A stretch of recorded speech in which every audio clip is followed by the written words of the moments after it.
We talked about how to use the Nernst equation to calculate the Nernst potential or reversal potential for a particular ion, but why is that important and what can we do with it?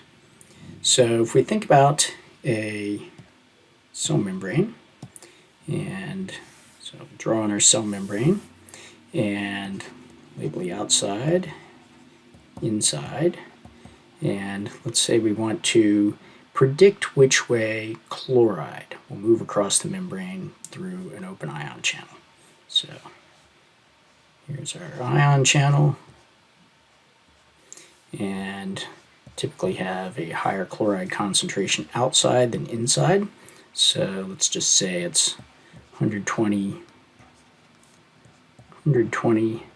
millimolar chloride outside and 4 millimolar chloride inside, and we want to know which way chloride will move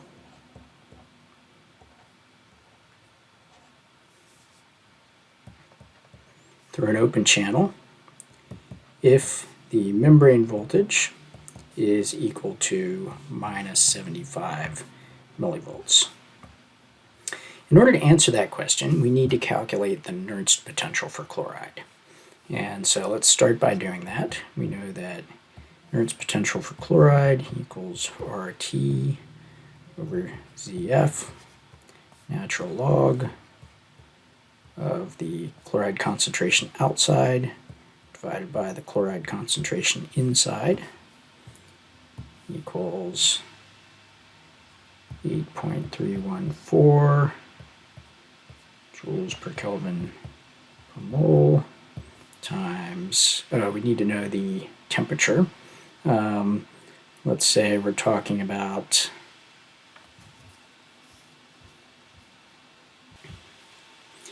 a membrane in a human body or the body of some other mammal with a temperature of 37 C. So this would be 310 Kelvin divided by Z is minus 1, and the Faraday's constant is 96,500 coulombs per mole times the natural log of 120 millimolar over 4 millimolar equals, and if we work that out, we get minus 0.091 volts equals minus 91 millivolts. Now, how do we use that number to figure out which way chloride will tend to move at minus 75 millivolts? One thing we need to consider is what's the difference between the membrane voltage and the Nernst potential. So we define the Nernst potential, or reversal potential, or equilibrium potential for a particular ion, as the voltage at which the concentration gradient and the electrical gradient are equal and opposite. So based on this Nernst potential, we know that for the concentration gradient and electrical gradient to be equal and opposite, the voltage must be minus 91 millivolts. And the convention is that we always express this membrane voltage as the potential inside minus the potential outside. So this means the inside is negative. And so the electrical gradient would tend to drive chloride out.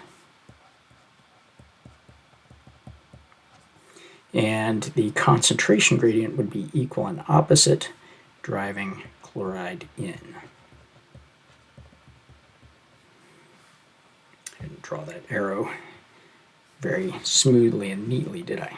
There we go. Equal and opposite, driving chloride in.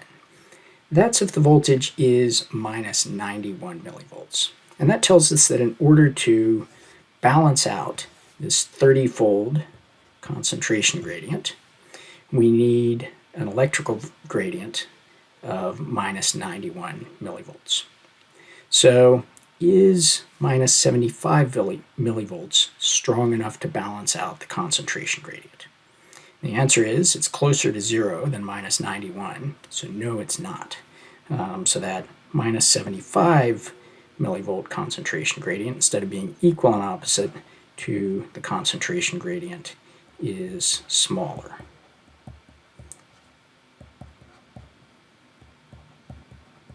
So the concentration gradient is the stronger of the two, so it basically wins in a contest between electrical and concentration gradients, and chloride would tend to move in across the membrane down the concentration gradient more than the electrical gradient.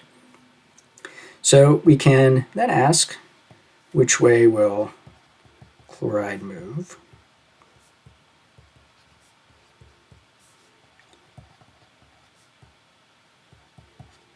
If the membrane voltage is minus 100 millivolts. And now we're talking about a scenario where minus 100 millivolts, that is further from zero than minus 91 millivolts. And so now we're talking about an electrical gradient that is stronger than necessary to balance out the concentration gradient. And so if the electrical gradient is stronger than the concentration gradient, then chloride would tend to move out. So when I want to figure out which way an ion will move at a particular membrane voltage, this is exactly what I do. I draw this cartoon, I label the direction of the concentration gradient and the electrical gradient at the equilibrium potential, where those two are equal and opposite. And then I think about whether the electrical gradient at some other voltage would be stronger or weaker than what's needed to balance out the concentration gradient. We could also consider which way chloride would move if the membrane voltage were actually positive. So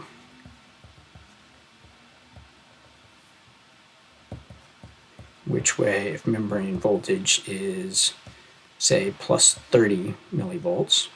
And then we would be talking about a scenario where the inside is positive and the outside is negative. So we'd actually flip that electrical gradient around.